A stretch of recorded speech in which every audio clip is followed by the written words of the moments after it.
The homework assignment that I used to give to couples a lot was that I would have them make a cares list. And I think I probably got this from another one of my colleagues way back when, where one person would write down the 10 things that make them feel cared about. And then the other person would write down the 10 things that make them feel cared about and loved. And then you exchange lists. And for a period of time, like if you were in therapy with me, I would give you this as a homework assignment. And then for 2 weeks, you have to look at that list and do something off your partner's list every day.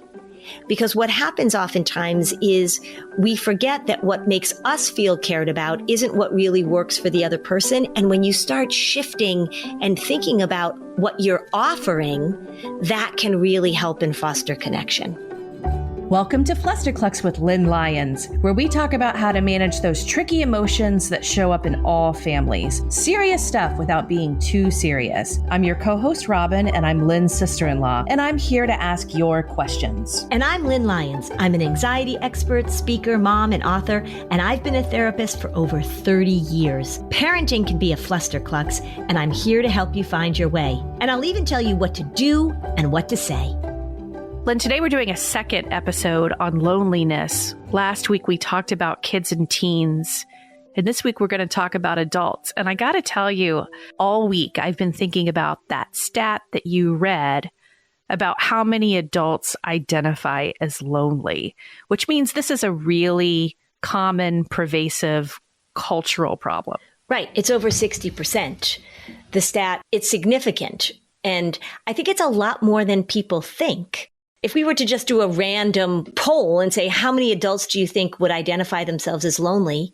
I think that the actual number is very surprising to people. Yeah. Well, I think in this episode, it'll be fun to unpack some language and the way people interpret it too, because I think that we always talk about connection. And I think that when people don't feel connected, they will very likely feel lonely. So it's sort of like an assessment of how connected do we feel or have we historically felt? As we were talking about in our last loneliness episode, COVID was all about isolation, and it really increased the loneliness that people felt. And it's interesting because I wonder how much of that has sort of carried over. I was just listening to this conversation on some podcast, of course, that I don't remember, about the difference in offices now that COVID has moved through, and the change in office environments and what people are missing in that office atmosphere. And a lot of people are like, oh, I'm so glad I don't have to commute, and I'm so glad I don't have to go into an office, et cetera, et cetera. But then you look at the statistics about how many people meet their friends and meet their spouses at work. It's a pretty significant amount of adult interaction that has been removed. Right. It is kind of weird to think about the fact that so many 20-somethings, from 25 to 30, they're having their early career experiences working from home, isolated with a computer. Right. If I think back to my early working, I was working in an inpatient psychiatry unit. But nonetheless, we did things afterwards. We went for walks at lunch. I had a group of people who we had breakfast with before we went to work. And all of that is really not happening on a regular basis. Yeah. In my early 20s, I was working in New York City, and we had a very strong friend culture where it was all about work and your work friends and your friends. But your work friends were who you spent a vast majority of your time with. Yeah. Do you know has business travel gone back to what it was? I would think not. When I travel, the planes are always packed, but think of those business trips that you took or the time that you spent getting from one place to another with somebody in the car. I think of going to conferences with some of my colleagues where you were driving in the car and you were chatting about things and sharing things about your life and getting to know each other. All of that is really impeded now, I think. We were talking about this, and you mentioned that maybe in the mental health space, that's an industry or a field where many people adapted very well to being virtual. But other industries that I'm connected to, their business travels through the roof because everyone's desperate for it. So again, I think that depends on what you do. we adapted very well to being virtual in terms of being able to do our jobs, but a lot of therapists got rid of their offices. And so they are fully doing telehealth now, which means that people who worked in agencies or people who shared office space, like I work in my office by myself now, but I used to share office space with people. I had an office and my friend Gail had the office. And then there were some people who made dentures who had some other office space in our suite. That was interesting. But there were people around. You were engaging with people. You were having conversations and you were doing things together. You were eating lunch together. You were, like I said, going on walks together, traveling. It really is an interesting time. When we think of loneliness now, I still am not sure that the episode we will discuss today would ultimately be that different if we had recorded this episode in 2019. Yes, I think you're right. Because remember, as I talked about in the previous episode, loneliness is really defined as a perception. So there's situational loneliness where you move to a new city, you're living by yourself, you've gone through some sort of big change and you haven't made friends yet, and you're definitely lonely because you don't know people where you are. But the more chronic, sort of pervasive and probably more damaging type of loneliness is when you're around people, you just don't connect with them. And you have a perception that other people are connecting and engaging in relationships in a way that you can't, or a way that you don't know how to. That's actually what I thought we could start with, because I think there are these patterns, these thought patterns that really contribute. So the one that you just mentioned, that's such a classic pattern of like the parent in the carpool line. All the other parents are getting together and socializing, but me. So there's that exclusionary kind of dynamic. I also think that there's a dynamic where like nobody gets me. So you could be around people, but your sense of humor or what you're interested in, it just falls flat. So you could be in an environment where you feel kind of lonely because nobody gets me. And then what's another kind of pattern that people could repeat? Well, similar to that is what we used to refer to as that you believe that you are terminally unique. Nobody gets you, but you don't really give anybody a chance to get you. So it's almost this like you pull yourself back and you say, it's not like you're stepping in and trying and then people are like, oh, she's weird or oh, she's not funny. You don't even try because you're sure that everybody is different from you. And it almost is sort of like there aren't people who think the way I think. There aren't people who are interested in doing the things that I'm interested in doing. And you don't give it a chance, which is how this loneliness thing tends to cycle. Because if you don't go out and have any experiences to dispute your perceptions, you and your perceptions hang out by yourself. And like we say in the depression world, right? You are not the best person to talk to you about you.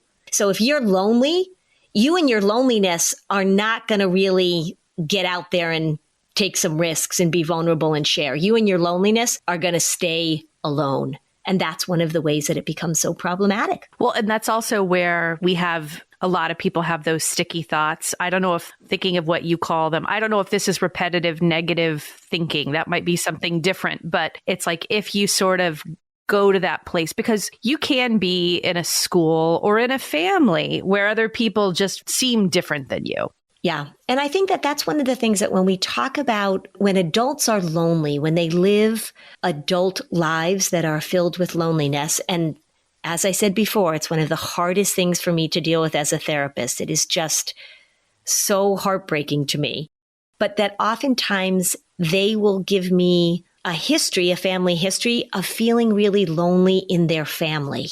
So not feeling connected to other people in their family, not having a loving relationship with parents, even in a big family where there's a lot of kids. And it doesn't mean that there's just, one parent who's working all the time and you're home by yourself, but not really able to feel connected in your family is a really strong pattern that predicts continuing to feel disconnected as an adult. Let's unpack that after this break. So, Robin, a lot of people haven't really thought about this, but why do we have laundry detergent in big plastic jugs that are 90% water? Our washing machines actually use water to clean the clothes. Why do we do that? I think it doesn't make sense environmentally, and EarthBreeze has come up with a genius solution, one of those solutions that you say, why hasn't everybody thought of this? but they did. Did you know that 91% of those jugs also don't get recycled? Yeah, that's crazy. This is why Earth Breeze is such a great product. And the clean that you get is fantastic. It works in hot water, cold water. It couldn't be easier. They're amazing. That's all we use now too. Why did someone not come up with this sooner? So Earth Breeze has just made the whole concept of detergent better. Yeah. And you still get a powerful clean for your clothes. And here's the thing. If you try it and you don't like it, they will give you a full refund. You don't even have to send the stuff back. They are so confident that you'll love it. I'm pretty confident you'll love it too. It really is great. Can I tell you what I also love about it? Okay. It's a dryer sheet. That's all it looks like. You can stick Earth Breeze sheets in a Ziploc bag, and no matter where you travel, you always have laundry detergent on you. Isn't that genius? It is genius. Now's the time to try Earth Breeze. Listeners of Flusterclux can subscribe and get 40% off. So go to earthbreeze.com/Flusterclux to get started. That's earthbreeze.com/Flusterclux for 40% off. earthbreeze.com/Flusterclux. Robin, obviously I'm a fan of therapy. The research is pretty darn clear that when you're having either small, normal life difficulties or when you're really in a crisis, having somebody who is skilled and capable and trained to talk you through it, to help you problem solve, is really incredibly effective as you manage your life. Well, a lot of people have challenges with accessibility and affordability of therapy, but that's why Talkspace helps on both accounts. Talkspace, you can sign up online and get a personalized match with a provider that's right for you, typically within 48 hours. And there's no need to commute to appointments or miss times at work or line up childcare because you can attend your sessions from your phone, from your laptop. It's mental health care made easy. Yeah, it's the #1 online therapy platform. There are licensed therapists in over 40 specialties. These include anxiety, depression, substance use, relationship issues, and more. It's secure and private. It's using the latest end-to-end bank-grade encryption technology, which is a fancy way of saying it keeps your information private. It's in network with most insurers. So, as a listener of this podcast, and we know you listeners are very interested in improving your mental health and your relationships, you will get $100 off your first month with Talkspace when you go to Talkspace.com/Fluster. To match with a licensed therapist today, go to Talkspace.com/Fluster to get $100 off your first month. That's Talkspace.com/Fluster.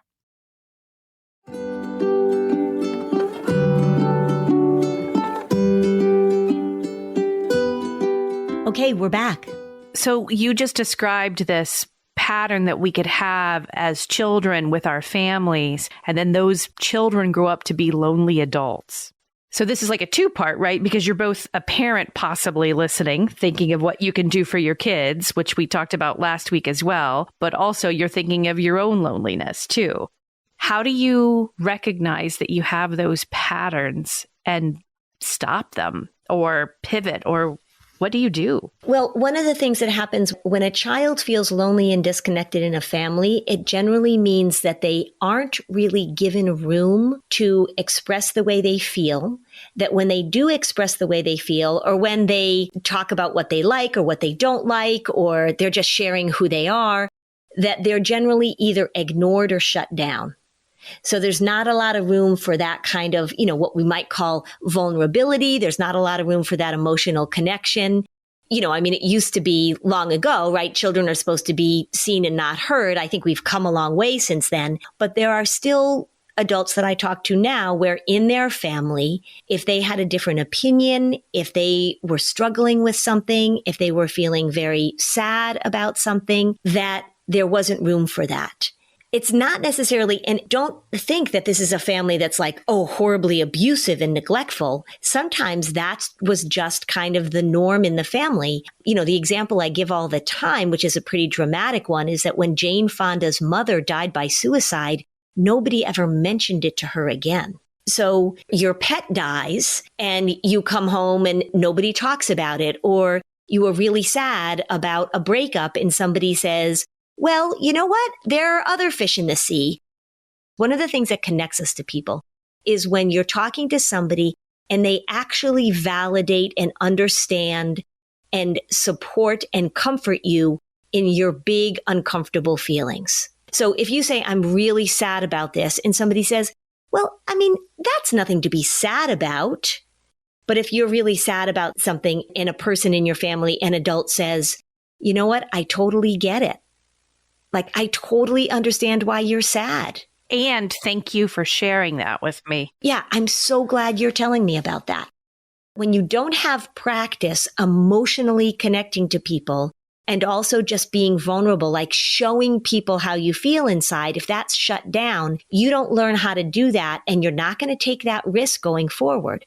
So then you get people who sort of have friendships that might be superficial. Maybe they have some fine relationships at work or activities, but they feel lonely because there's not that emotional connection.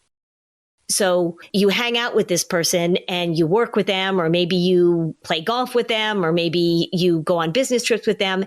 And then you find out after knowing them for 10 years that they have a child with special needs, or you find out that they just went through a divorce, or you found out that their mom died of cancer when they were 5 and they went and lived with their uncle. And that has happened to me where I am sort of taken aback by how little that person shared, but it's usually because they weren't given permission to do that, or they did it and it didn't work and they shut it down. As a parent, how would you rate that kitchen table dynamic where what would you say is a range of healthy that you like hearing that a family does? The good, the bad, and the ugly, right? So I want them to be playful. I want them to talk about things. The one thing we want kids to be able to share things they're proud about without being given, that lecture of sort of like, well, who do you think you are? You're too big for your britches. That shuts kids down. So at the kitchen table, I want silliness. I want playfulness. I want shared celebration for things that happen. And then I also want kids to have room at the dinner table to talk about what was difficult during the day. I want a parent to be able to say, oh, God, that sounds terrible. How did you manage that? Or, oh, I can totally relate to that. So we want a range of emotions where they're sort of offering what is often called a bid for connection. So they're offering something to you and you are then accepting it and then offering them something back to them. And so that's what I want to happen at the dinner table. I think some listeners could hear this and say, I think I have this with my kids, but I don't have this with my partner, right? I mean, there's such a range. There's a range of like, ideally, you want that communication happening in all directions. But since this is more on adults too, and I know couples therapy isn't what you do per se, but at the same time, if you feel like you aren't going through the good, the bad, and the ugly, in a vulnerable way with your partner, how do you sort of try and start? Well, I was actually listening to a talk by my friend Michelle, who is one of the country's leading couples therapists, but how it is that people express their love and express their connection and what works and what doesn't. And when you have a big incompatibility in a relationship, that's when people feel lonely. So say, for example, the way that you really feel loved and cared about is when somebody brings you gifts. They show up with something like, oh, I thought you'd want this or whatever. My husband went to a bakery this morning and I was like dealing with all this stressful stuff. And he said, I'm going to get you a scone. And I was like, no, don't get me a scone. And then I was on a meeting and he comes tiptoeing in with a scone and he just puts it on the desk next to me. Right. I said, like, don't bring me a scone. And he was like, I'm still going to bring you a scone. And it was just a sweet little gesture. Right. So that was his bid for connection. And so when you think about that in a relationship, the way we feel lonely is there's something that you want. There's something that you need that makes you feel connection and the other person doesn't give it to you. The homework assignment that I used to give to couples a lot was that I would have them make a cares list. And I think I probably got this from another one of my colleagues way back when, where one person would write down the 10 things that make them feel cared about. And then the other person would write down the 10 things that make them feel cared about and loved. and then you exchange lists. And for a period of time, like if you were in therapy with me, I would give you this as a homework assignment. And then for 2 weeks, you have to look at that list and do something off your partner's list every day. Because what happens oftentimes is we forget that what makes us feel cared about isn't what really works for the other person. And when you start shifting and thinking about what you're offering, that can really help and foster connection. Most people in a couple have a different love language. I mean, I'm sure there are some couples where they both had the same thing. But I think it's also helpful to take a quiz like that and understand the pattern, because even though ideally the one person in the relationship consciously makes an effort to show love in the way they know their partner likes receiving it, sometimes you just show the love the way you feel sort of programmed. And in turn, when you recognize, so acts of service is not my love language, but your brother and my husband, he's programmed for acts of service. It's a big deal when I recognize that was an act of service. And even though that's not my love language, I always say that act of service, whatever it was he did, was a loving statement, wasn't it? And I appreciate that. Is that what you say to him? Do you say, thank you for that act of service? Well, I think I say... I'm just teasing you. That was an awesome act of service, fella. Well, sometimes it could seem like it's just a chore, but no, it was a loving thing. And I think that then in turn, acknowledging that and making sure that all those acts matter. And I would say outside of couples, I have a brother that he and I don't have a relationship the way you do with my husband. And I hope he doesn't listen to this podcast. But there was the odds are low. Yeah, the odds are really low. So I will say this. He's someone who doesn't show up very easily on the emotional front. And I'm all about let's be authentically connected. And I recognized he's not going to show up the same way other adults in my life will. And I recognized that there is a certain pattern of how he wanted to show his love and care. And it was usually through material things. He wanted to show up with a bunch of gifts for my kids. And we're not really gift people. And there was a point when I was a parent that I realized he's never going to be able to show love the way I want him to. And if I can just accept that he's offering me love in his form, it was a really transformational shift where I used to get angry almost when he would show up with all these gifts because I was thinking of how he wasn't fulfilling my need. But instead, I was delighted that isn't it nice that this is him showing up loving? So understanding how our family members can handle meeting us where we're at is kind of the key, right? Yeah. And I use animals all the time. Like you hear me talk about if I'm talking to a child about their big anxiety reaction, I show them that video of the cat that's, to show the fight or flight. And it really is interesting sometimes when we talk about how animals show love in different ways. So say you had somebody who had a cat. How does that cat show its affection? Well, compared to how your dog shows affection, it's very different, which I've never had a bird, but I would imagine that birds show affection in a different way. So what we can do, we can use metaphors and we can use those kinds of examples to really broaden the way, like you say, to broaden the means of connection, to broaden our bids of connection. There's differences in the way that we're raised. There are differences in the way that our families showed it. Some people learn it better than others. You, as a person, are very, very good at connecting by having difficult conversations, right? You're let's talk about it.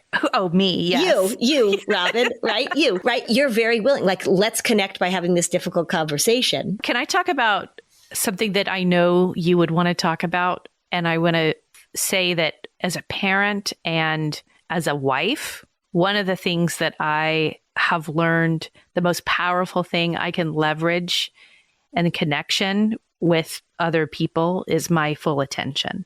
And I think that when we were talking about when our relationships might feel a little strained in our families, well, you've talked about the therapist who recommends a daily walk, no screens. But even if it's let's just sit together 30 minutes And some people enjoy a glass of wine. We like Topo Chico. So we're like, let's have a glass of Topo Chico together. And just for 30 minutes, no screens, no interruptions, talk. Because I remember I was at Canyon Ranch, my first visit, the site of our retreats, actually. Organic plug. And she said the most sensual thing you can actually give somebody is your complete attention, and why that's so important for couples, and why couples tend to be able to connect often outside the home more easily than in their daily routine at home. Yeah. Well, and I think that's often the case with friendships too. You know, if we talk about the loneliness and feeling connected to friends, that often is the case. I mean, when I go hiking with my friends, which is one of the activities that I love to do and I love to do with my friends, it's just the two of us. My friend Christine, who I talk about all the time, we went for a hike. So she picks me up at my house. We drive to the White Mountains. We hike all day. We get back to the car. We drive home. We were together for 10 hours, we calculated, and we did not stop talking. And it was the full attention. We were having conversations for 10 hours. And it was just so wonderful. There was no distraction. I mean, there were other people around. Hello, nice, hi, hi, hi. But it was 10 hours of she giving me her full attention and vice versa. It was just so nice. How full did you feel after that, too? Oh, just as full as can be. Yeah. Yeah. We were kind of surprised, but not really. We were like, we just talked for 10 hours. I think that probably one of the things that makes people feel lonely, if we're talking about loneliness in relationships, is that we don't set aside that time, or we don't engage in activities in which we're really talking to each other. I would agree. And I would say that you don't actually have to make that connection with someone in your family or one of your close friends, because since I am a little extroverted, A little, I've had phenomenal connecting conversations with people outside of my home and like normal daily things. If you're sitting next to someone on an airplane or another mom at a playground or whatever, I've had incredible conversations that weren't about the weather. Right. Yeah, I'm not very good at talking about the weather, except with my friend who's a meteorologist. So I think that that's important to note, that that connection can be found kind of wherever you look for it. Yes. And you can practice it. I think maybe what would be helpful, and maybe we should take a break and I can come back and talk about this, is what are the things, if you are seeking connection, if you are somebody listening to this and feeling like, oh God, I am lonely, or I have struggled with loneliness, maybe we come back and I'm going to give you some of my tried and true tips for being able to step into that connection place and maybe help you with your loneliness. You just gave a great one. I got some more too. Well, I just would want to point out that you or I have definitely experienced loneliness, despite the fact that we're extroverts, despite the fact that we sort of aren't shy and we reach out and we have relationships. Loneliness can happen to everyone. Yep. It can happen to everyone. And it can happen in one group and not another group. Absolutely. Hey, everybody. This is Robin at Flusterclux. When Lynn and I are not having a great time recording our podcast on the weekends, I have a day job. I have a travel magazine for families. So if you're thinking about a 2023 family vacation, don't plan anything without reading our guides to the best Disney hotels, the best way to get a Disney guide for less, and everything you need to know about booking a Disney cruise. Luxe Recess has been since 2014 the go-to place for parents to read about luxury travel with honest reviews written for parents by parents. Check it out. The links are in the show notes for our best guides to Florida travel for your spring break in 2023. That's luxerecess.com. LuxeRecess.com.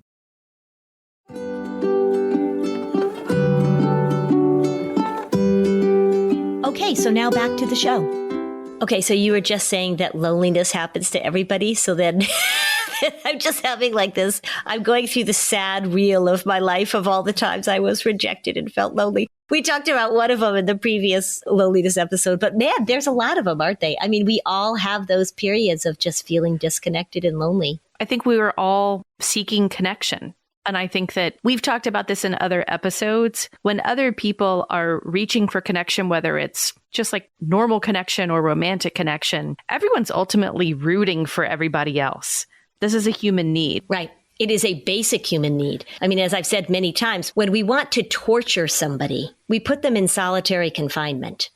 We are hardwired. We are social beings.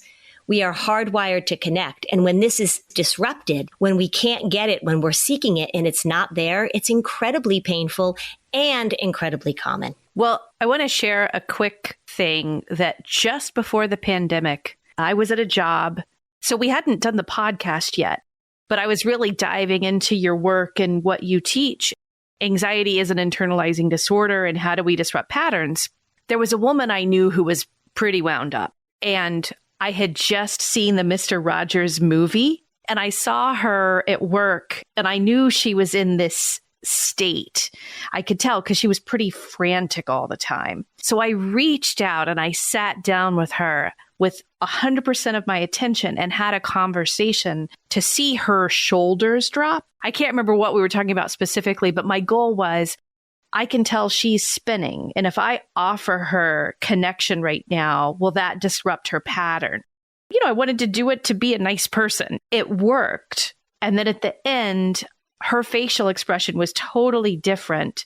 I felt great too. And it just showed how nice that can be. Yeah. So as you describe that, that's my professional life, right? People walk in here spinning, and then they get an hour, at least an hour of my full attention. And my goal is for them to feel differently when they leave. Well, I could do it for like 5 minutes, so I really admire you. Yeah, well, I get paid too. But that's really what my hope is. That's what my job is. I remember somebody saying early in my career, this other therapist saying, you know what, if I don't make my client cry, I don't feel like it was a successful session. Whoa. And I was like, whoa, that's effed up, man. Yeah. Well, as you say that, I now sort of realize why a lot of clinicians would not say what you just said about your job, which is a shame. Yeah. My job is not to increase your distress. It's to increase your sense of connection. And it might be with me, but oftentimes I am a significant person that is modeling connection for them. I do these really fun groups with educators, a lot of school counselors, and I was just doing one this morning. And one of the school counselors was just describing a very, very difficult situation that she's dealing with. And I said to her, I know you're trying to fix this and you're trying to figure out what you're supposed to say and how you're supposed to handle the parents, et cetera, et cetera. When this kid comes into school, you're her connection. She is coming to see you and feel connection. And that counts towards so much, right? I mean, you can try and figure out how to solve all these problems, which most of them, the school counselor was not going to be able to solve. But it really was about this kid coming in and making a bid for connection and being pretty vulnerable and telling the school counselor things that she wasn't talking about with other people. It's really pretty amazing. I love what you said because, and I also love the fact that you said this, so many people in our listenership are school counselors and nurses and teachers and other clinicians. And to really think of their job as, I guess, I'm a layperson, so I sort of always thought it was like, how do you teach skills about self-awareness or whatever? I don't really think of it as like the gift that you're giving, but the gift of attention, the gift of connection that you're giving is modeling and teaching at the same time, the most important base skills. I think that's so cool. Well, part of it is you think about anxiety and depression are internalizing disorders, right? That means we do them on the inside. So if somebody comes for therapy, I don't want to go inside and just spend all the time inside. We need to get them externally connected. We need to get them outside of their heads, not deeper in their heads. So a lot of times it is really about, how do I help you connect? When you leave here, how do I help you develop the relationships and the connections that you are seeking? I feel like that's a lot of what I do. With anxious people and depressed people, they are pulled inside themselves. They're like turtles with their heads inside their shells.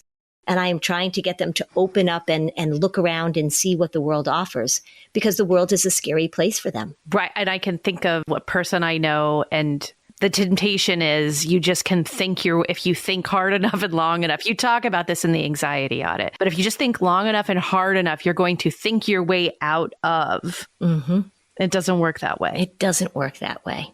You've got to connect with other people. The thing that disrupts our patterns, particularly if they're internal patterns, is having some outside influence come in there and shake them up, right? So imagine that you're just sitting on your couch all day thinking about what ugly loser you are, or how you're incompetent, or how this or how that, and you don't go out into the world to get any evidence to the contrary. And then finally you go out into the world and somebody is like, hey, I love your shoes, or God, you did a great job on that, or hey, I read that poem that you wrote. I mean, there's just all of these ways in which we make people feel connected. We were going to come back from the break and I was going to give some tips. Here's the first tip, is that if you are feeling lonely and if you are feeling disconnected, there is a good chance that you are spending a lot of time inside of yourself talking to you about you and not getting any outside input, outside evidence, outside contact. It is really, really helpful if you are feeling lonely to find a way to give of yourself. Because loneliness, we think of loneliness as I need somebody to fill up my emptiness. But there's an interesting thing that happens when we take ourselves and we offer that to other people. Yes. Metaphorically speaking, you are going to offer it. Yeah. I mean, and that's why we know, as I've said so many times, that volunteerism is such a great way to deal with depression and to deal with loneliness, is that you're offering something of yourself. And then, of course, you get feedback that does fill you up, that does help break that pattern. The other tip, too, is that I want people to recognize that there are different levels of connection. And sometimes when I'm talking to somebody who's lonely, they will say to me, well, you know what? I am just not going to engage in small talk. I'm just not going to, that is just so superficial. And I really want to have deep and meaningful connection. And I'm not going to do that. Well, the reality of it is that there are many, many people in the world that I am going to only engage in small talk with. That there are very few people in this world that I am going to get into the deepest, most meaningful conversations. But the way that I found those people is I started with small talk. My friend Christine, who I talked to for 10 hours straight, when we first met each other, it was small talk. It was figuring out what we had in common. It was chit chat. We didn't dive right into, the frustration we felt of being parents, or we didn't dive right into whatever it is that we talked about for 10 hours this summer. Give yourself the chance to engage in small talk, because that's the door that opens things. And when you shut that down and when you say you're not going to do that, you're missing out on opportunities. And then closely related to this is that I totally get that if you've experienced loneliness for a period of time, if you grew up lonely, if you feel like you don't fit in, if you tried to connect and it hasn't worked, that it's really easy for you to give up. One of the things I hear actually when I'm talking to young adults that are struggling with this is that they really believed that they in their youth were going to make their strongest connections. This even happens to kids when I say kids, but they're young adults that are juniors or seniors in college, and they're feeling kind of hopeless about the fact that they don't have really strong connections because their perception based on social media, based on popular culture, based on movies, based on songs, is that this is where you make all the strongest connections. I am here to tell you, if you are listening to this, is that incredibly strong, powerful, genuine, deep, vulnerable connections are possible at any time in your life. And the goal at this point is to keep at it and to really work on recognizing what you say to yourself that keeps you from taking that risk. Now, I use the word risk on purpose because it is absolutely risky to put yourself out there, because there is a risk that you will suffer rejection again. There is a risk that you may do a bid for connection and it gets rebuffed. This is a risky thing, but you've got to be patient and you've got to be consistent and you've got to find your tribe. Just like I said with the kids, the more you increase the traffic flow of different people coming in and out of your orbit, the more likely it is that you're going to find people that you can connect with. Be patient. Relationships develop over time. There's a lot of myths about relationships. Oh, we met in 1 second. We knew we were going to be best friends. We just hit it off. I hear that all the time. That's not generally the case. So give yourself some time, be patient, and allow yourself to take the risk. I know it's risky, but you've got to recognize that this is something that's an active process that you work on over time. So one thing I think is interesting, and obviously I can't pose this question back to you because your family is also my family now and people listen.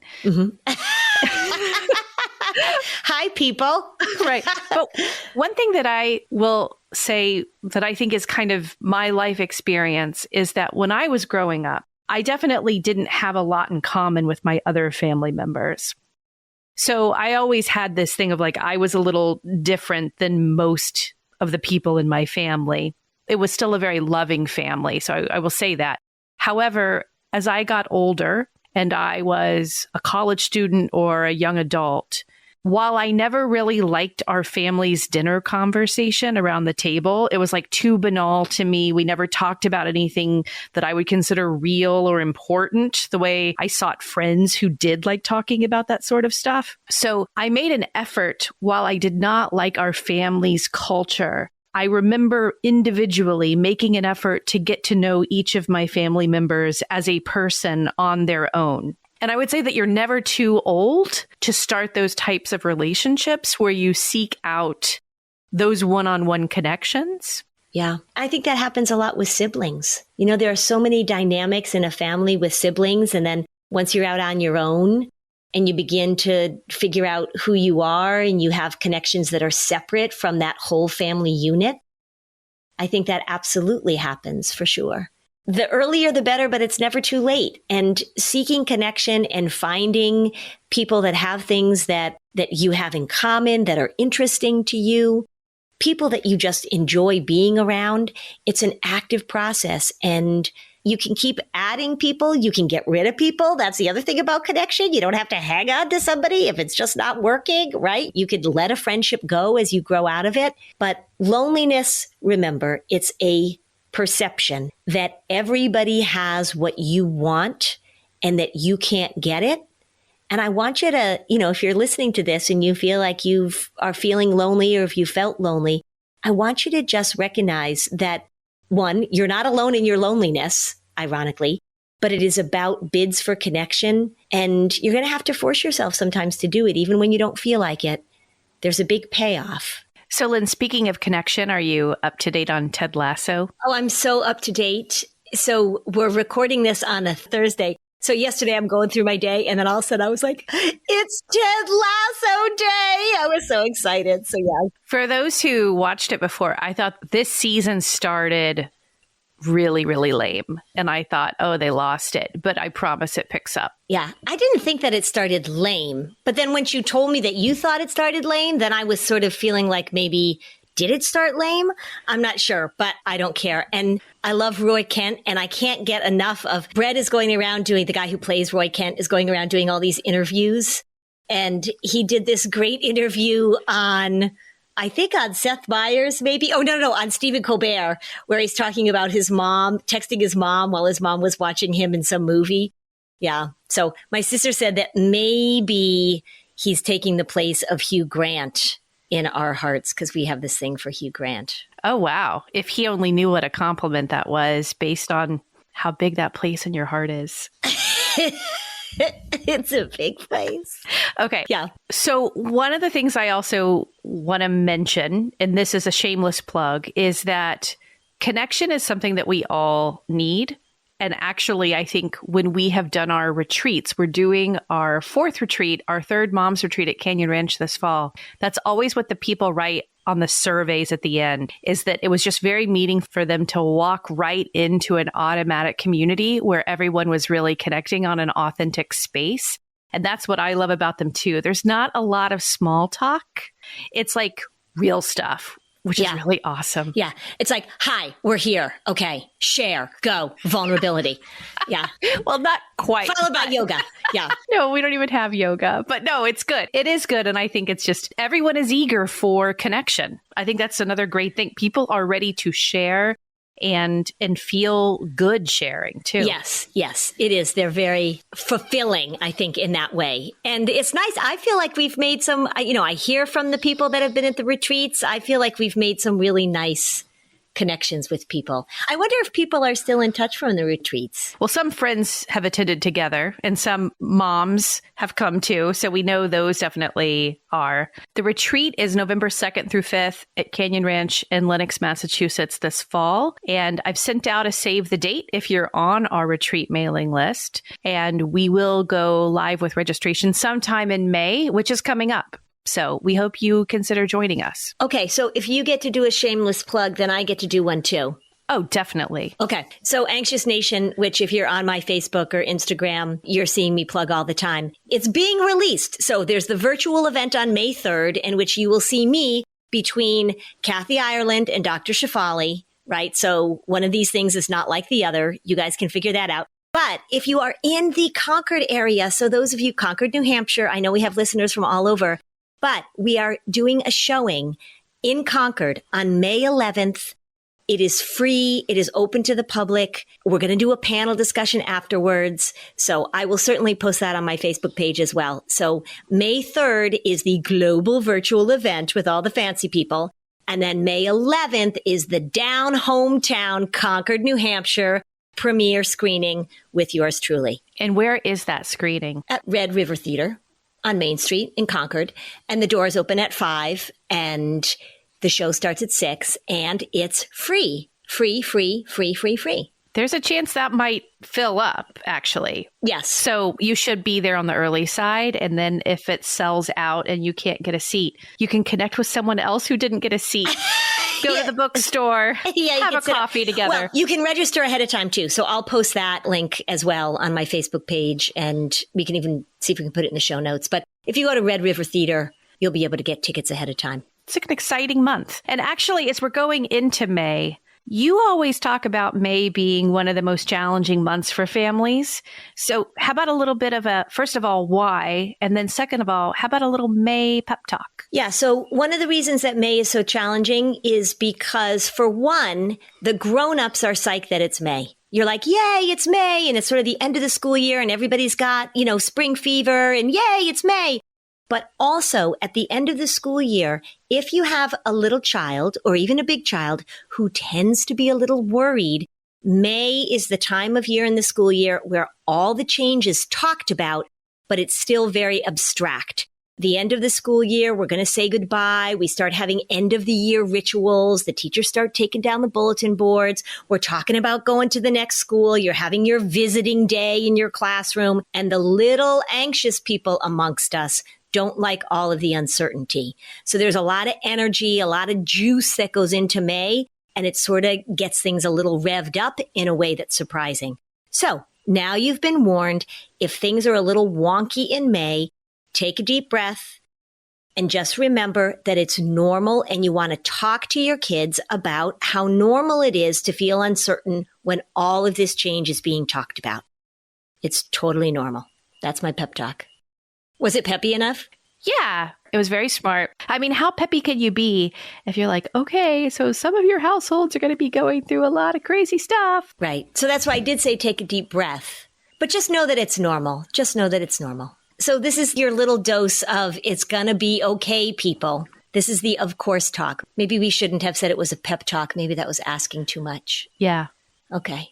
All right. So there you go, people. We got a lot of stuff happening in May. A lot of stuff. You can do it. If this episode was helpful to you, you can join our Facebook community, and we'd love it if you left a 5-star review on Apple Podcasts. Thanks for joining us on this episode of Flusterclux. Bye, Robin. Bye, Lynn.